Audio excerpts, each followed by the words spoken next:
Նախագծով Արփիջան նախատեսված չի եղել։ Մենք այդ հարցը նաև ասել ենք, եկել են նայել են, տեսել են, որ տեղում զուգարան արդեն կա գոյություն ունեցող։ Այս պահին գործում է, էլի այդ զուգարանը, ու ասել են պետք չի։ Բայց ուղղակի այդ զուգարանի բանալին ինչ որ մեկը տանում է իր հետ, բնակիչներն ասում են չեն կարողանում օգտվել։ Ճիշտն ասած, գիտեք ինչն էր խնդիրը լինում։ Այդ ժամանակ այգին որ փակ էր լինում, ոնց որ ով ասեք, այդտեղ արդեն մտնում էր, էլի, տենց ոնց որ բան տեղ էր դառը, երևի այդ պահով են փակել։ Ինձ թվում է, հեսա մենք էլ մի հատ կասենք, որ արդեն զամուկ փոխեն, արդեն հսկողության տակ վերցնեն, էլի, թեկուզ արդեն վարչական շրջանը։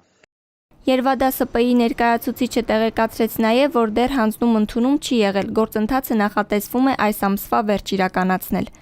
Հնարավոր է օրինակ այդ հանձնման ընդունման ժամանակ որոշեք, որ օրինակ պետքա զուգարան դնեք։ Պես շինարար, որպես ավելի շիտ քաղաքացի բարի կամքի դրսևորում կփորձեմ, եթե իմ կողմից ինչ-որ բաներ կա, որ ասենք կարամ համայնքի համար մի հատ լավ բան արած լինեմ,